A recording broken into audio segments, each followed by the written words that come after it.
करहु विचार सब दुख जाई। हे भाई, मनुष्य जब विचार करता है तो सब दुख चला जाता है। जब तक तारा जगमगे जब ले उगे न सूरज, तब तक जीव कर्म बस डोले जब तक ज्ञान न पूर्ण। मनुष्य जन्म मरण के चक्कर में तब तक ले घूमता रहता है जब तक ले सतगुरु के शरणागत न होता है और गुरुमुखी वाणी न मिलता है। इसीलिए ये भटकता अटकते आ रहा है और अपना कल्याण करने की ज़रूरत है। यहाँ पर जो है बुद्ध भगवान कहते हैं कि कहीं लिखा हो और किसी ने कहा है, अगर मनुष्य जाति के कल्याण की नहीं है तो ना उस बात के मानो और ना उसके करो।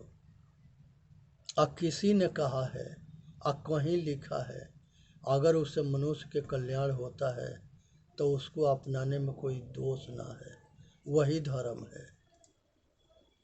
संसार के अंदर मनुष्य जो है ये ध्यान रखे कि हम जो कुछ करते हैं उसके परिणाम क्या होगा।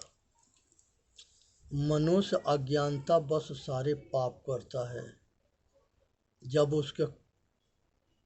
जब उसके कर्म फल के जानकारी हो जाता है तो वो जो है पाप करने से डरता है।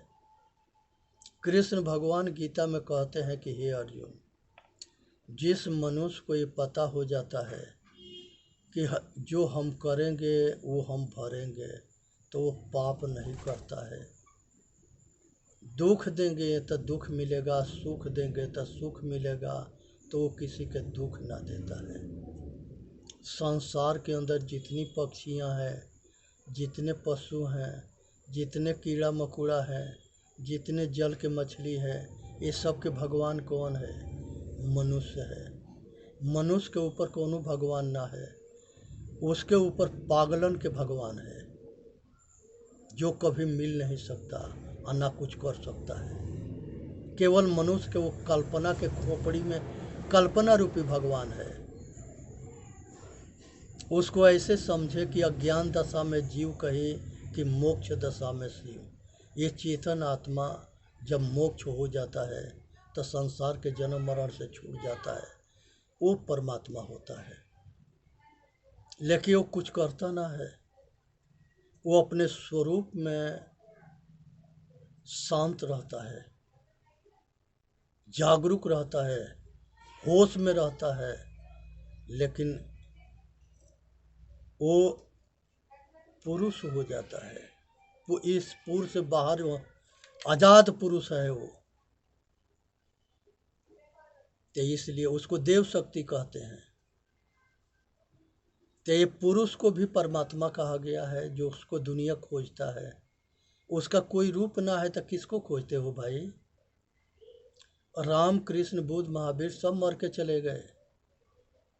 संसार में कोई भगवान ना है जो जिंदा है, और कोई राम कृष्ण बुद्ध महावीर के रूप में नहीं मिलेगा जो उनके उपदेश के अपने आचरण में उतार लेगा, उसके कल्याण हो जाएगा।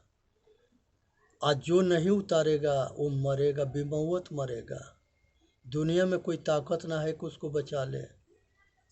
इसलिए सावधान हो करके और अपना कल्याण करना है।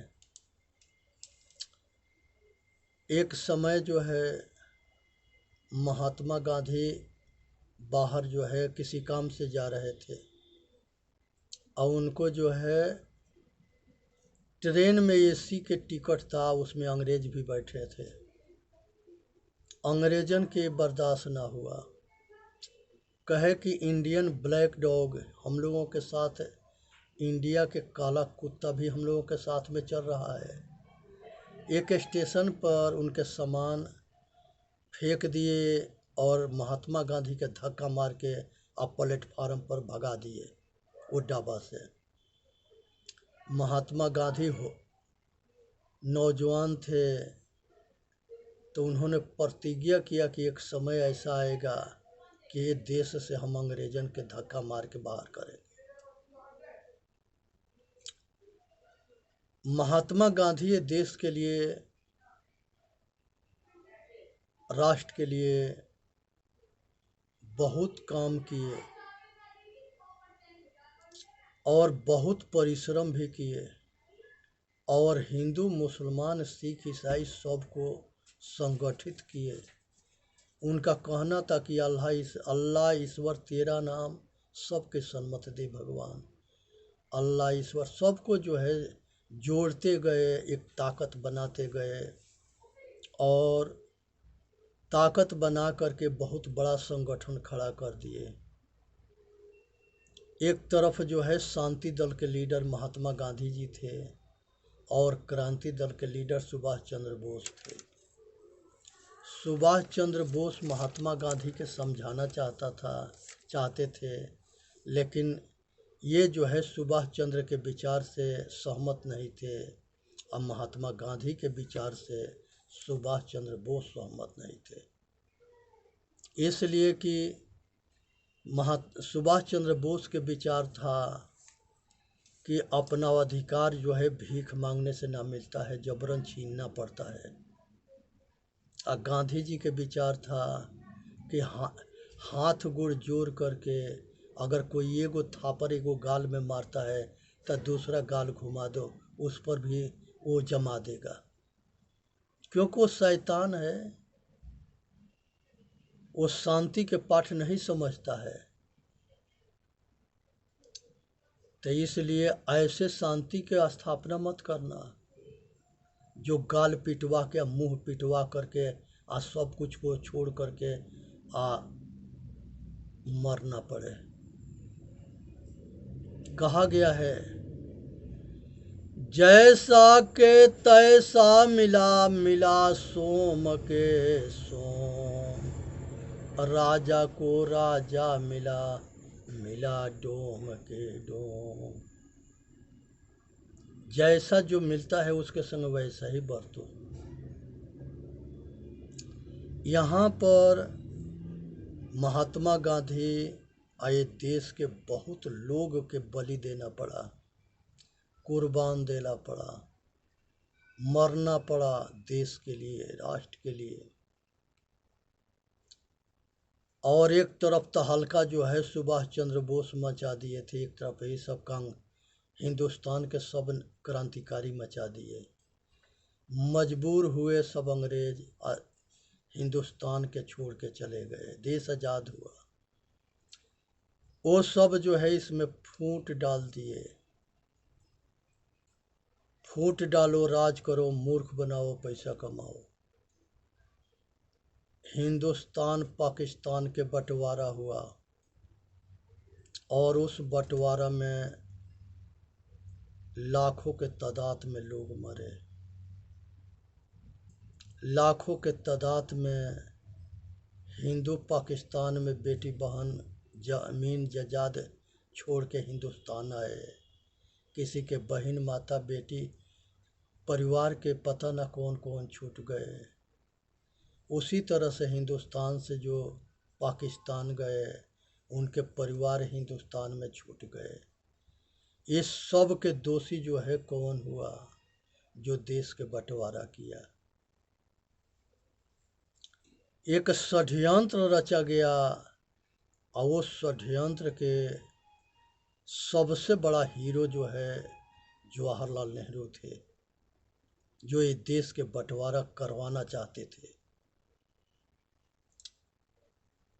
ये जो है उस समय 15 जो है राज्य थे।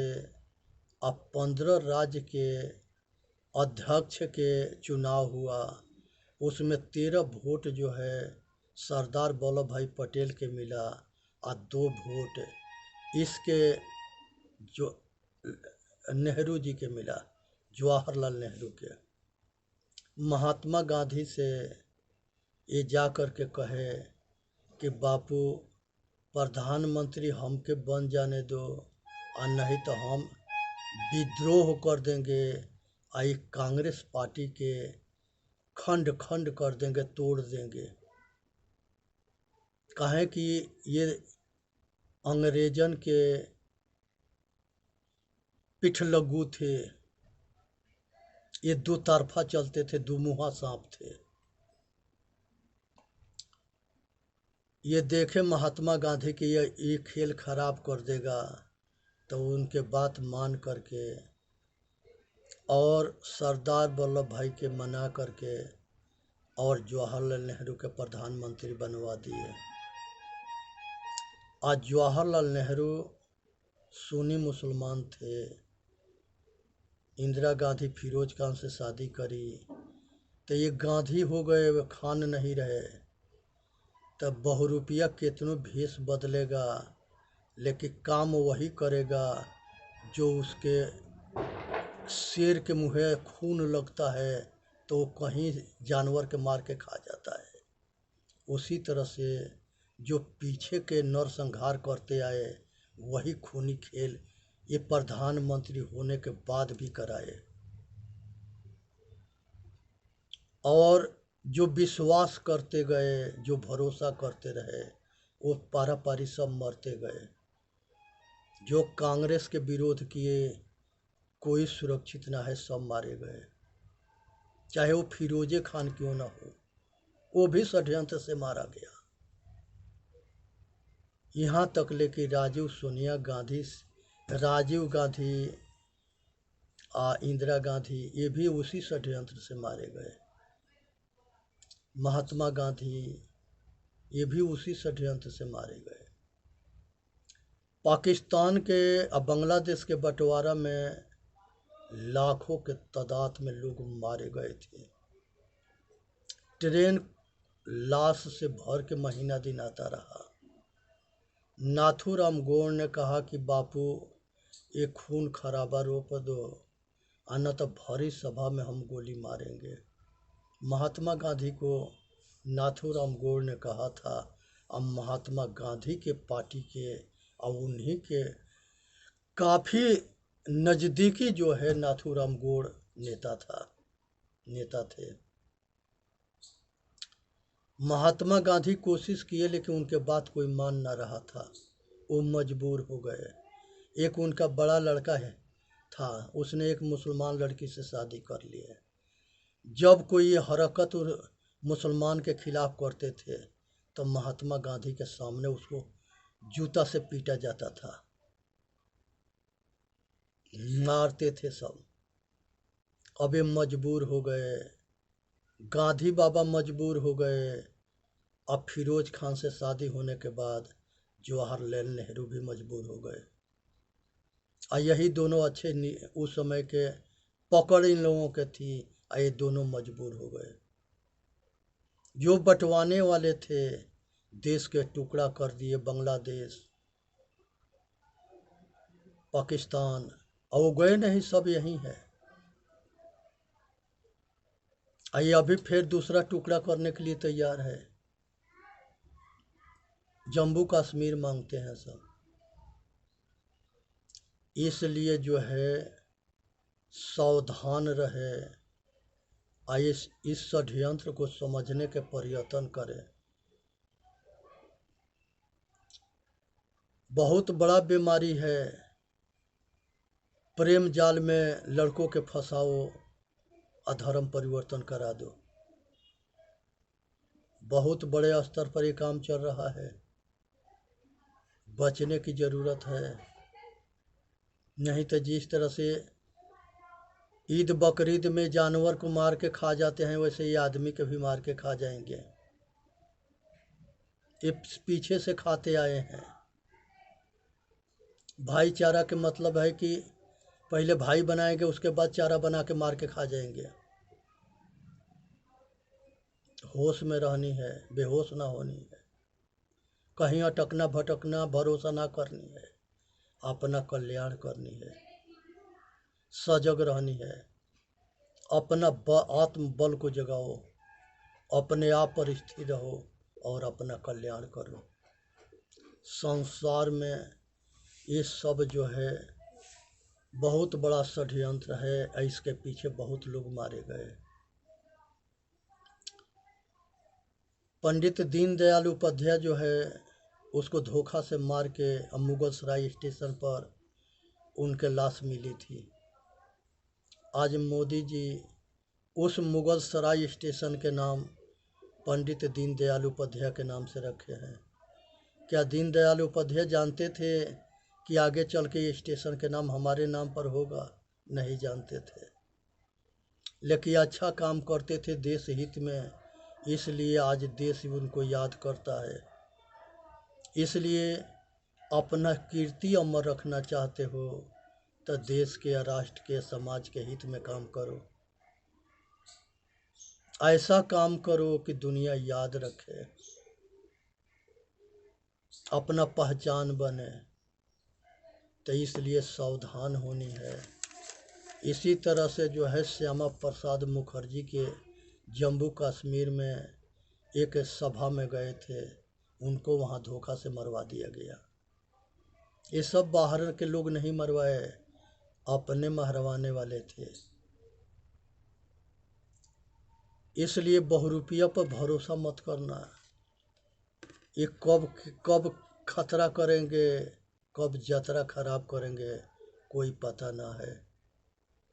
इसलिए संसार के सभी धोखेबाजन से बच के रहनी है। संसार के अंदर मनुष्य जो है, ये जब ताला जो होता है, ताला चाबी अगर सीधा घूमता है तो ताला के खोल देता है, और उल्टा घूमता है तो लॉक लग जाता है। उसी तरह से मनुष्य की बुद्धि है, अगर इसको सीधा घुमाओगे तो सतगुणी होकर के अपना कल्याण करोगे, और अगर उल्टा कर्म करोगे तो यही बुद्धि में ताला लग जाएगा। और जब ताला लग जाएगा तो अपने जानकारी के अहंकार होगा, धन बल विद्या के अहंकार होगा, जड़ जोरू जमीन के अहंकार होगा। आज जिसके अहंकार खोपड़ी पर सवार हो जाता है वो तमोगुणी होता है, और तमोगुणी के पतन से कोई नहीं बचा सकता। क्योंकि विद्या के जब अहंकार हो जाता है, ज्ञान के अहंकार हो जाता है, तो खूब पढ़े पढ़े लोग, खूब बड़े बड़े विद्वान पतन कर लेते हैं, पतन हो जाता है। इस पर एक कहानी है कि एक बाबा थे, और वो बाबा जो है उन्होंने जो है एक शिष्य के तलाश में चले, और शिष्य के तलाश में चले तो बाबा के आँख से दिखाई ना दे रहा था, कम दिखाई दे रहा था। उसी तरह से एक शिष्य मिला तो वो भी अंधा मिल गया, और गुरु भी अंधा था। तो शिष्य खोजने गुरु चले तो एक चेला मिल गया, वो भी अंधा था। गुरु पूछा कि तुम कौन हो? वो कहे कि हम शिष्य हैं। गुरु बड़ा प्रसन्न हुआ। शिष्य पूछा कि आप कौन है? कहा कि हम गुरु हैं। शिष्य भी बड़ा प्रसन्न हुआ। दोनों हाथ जोड़ा करके और निधड़क चलना शुरू हुए। जब रास्ते में चलना शुरू किए तब बात भी करते जा रहे थे, और रास्ते में एक लेवल में कुआं था, और दोनों कुआं में गिर पड़े। गिरने के बाद गुरु पूछता है कि रे तुमको दिखाई ना देता है? शिष्य बोलता है कि अगर दिखाई देता तो हम गुरु खोजते। शिष्य पूछा कि गुरु जी आपके भी दिखाई ना देता है? कहा कि अगर हमके दिखाई देता तो हम चेला खोजते। एक कुआं संसार है, अयांधापन विश्वास मार्गा पाखंड है। विश्वास मार्ग अंधविश्वास अपाखंड है। यही कुआं में गिरने की वजह से ये भारत हजारों बरस गुलाम रहा। जो आता था वही इस पर शासन करता था। हमारे अज्ञानता के कारण, हमारे फूटमती के कारण हम आपस में लड़ने में रहे, हम आपस में भिड़ने में रहे। और यहाँ लड़ाने वाला हिंदू के मंदिर में गाय के टांग फेंक देते थे और मस्जिद में सूअर के टांग फेंक देते थे। उधर मुसलमान भड़क जाते थे, इधर हिंदू भड़क जाते थे। आए दोनों नरसंहार कर देते थे और वो दोनों ओर मिले रहते थे। जिस तरह से दो मुसलमान गुरु गोविंद सिंह के शिष्य बने और उनके विश्वास भरोसा जीत करके और उनके पेट में खंजर मार के और उनको घायल करके जान से मार दिए, मार के मुआ दिए। लेकिन संजोग बस दवा बीरों से जी गए, लेकिन फिर बाद में उसी घाव से मर गए। ये इसी तरह से हिंदुस्तान के जितने महापुरुष हुए सभी धर्म में बहुरूपिया घुसे और वो धर्म के विनाश किए, ग्रंथ के विनाश किए, संस्कृति के विनाश किए। इसलिए परख करो और पहचान करो कि हितैषी कौन है और दुश्मन कौन है, क्योंकि एक के शक्ल में दोनों है। वो कब क्या करेगा इसके विषय में कोई नहीं जान सकता। बहुत जगह ढाल जो है पैसा के बनाया गया, दौलत के बनाया गया, पैसा दे के लोग के गद्दार बना दिया गया, खरीद लिया गया, बेश्या लगा करके, लड़की लगा करके नौजवान, और उसके मति भंग करके अब मरवाया गया। चेतन जीव दुख के मुक्त चैनल पर आके अपना कल्याण करे, वीडियो के लाइक करे, सब्सक्राइब करे और अपना कल्याण करे। इसी में मानव जाति के हित है। सुने समझे विचार करे, अपना कल्याण करे, सब स्वस्थ रहे, सब सुखी रहे, सब संपन्न रहे। और सब जो है ये ध्यान रखें कि जो करेंगे वो भरेंगे। 4 वेद 6 शास्त्र में बात मिली है दो, दुख देत दुख होते कि सुख देत सुख होए।